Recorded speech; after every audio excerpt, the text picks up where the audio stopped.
Well, I'm joined now by Simon Bowers. He's a reporter from the International Consortium of Investigative Journalists, and he's written this story for the New York Times and The Guardian. So, Simon, good evening to you. What do you make of what you just heard from Mel Stride?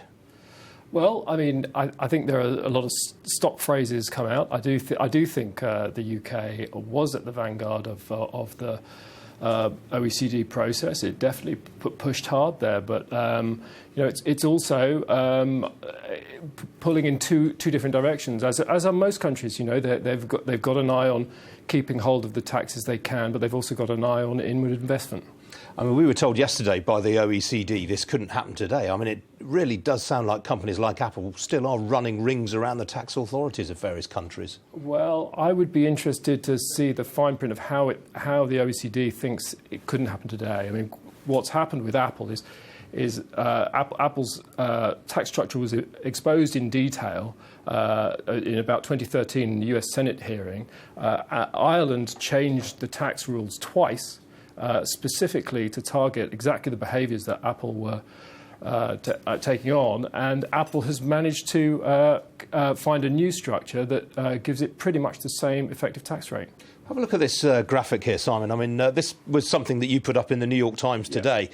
This is the sort of money, the amounts of cash that are being held overseas by American companies. $236 billion from dollar there, Pfizer, Microsoft, all household names. I mean, why are American companies such grandmasters, as I think someone said, of keeping this sort of cash overseas? Well, I mean, it's a peculiarity of the US tax code.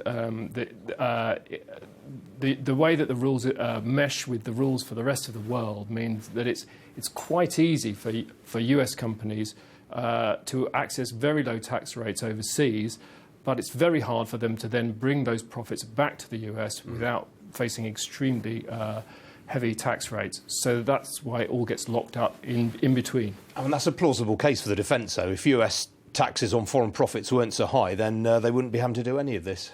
Yes, I mean the US tax code is massively dysfunctional, and Tim Cook says that, everyone says that, but it's been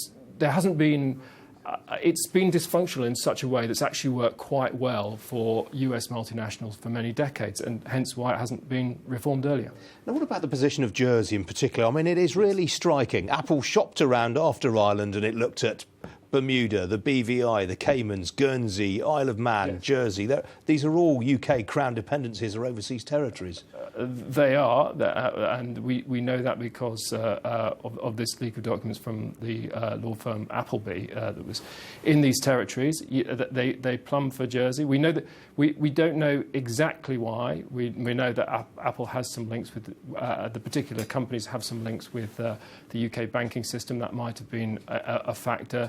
I don't know why Jersey over Isle of Man or Bermuda or anything. I mean, in fairness, are Jersey the villains of the piece here? I mean, you could say, London property is a repository for lots of ill-gotten gains from all around the world, and, we don't seem to worry too much about that. No, I mean, absolutely. I mean, Jersey is a zero corporation tax haven. It does what it says on the tin. I mean, a more interesting question perhaps is, what Ireland's role in this is, because these are all still Irish companies that are involved here, and the way that Ireland has changed its law several times and it's garnered headlines about the double Irish tax avoidance is no more. That looks to be in question now. All right, Simon Bowers, got to leave it there. Good to see you. Thanks for coming in.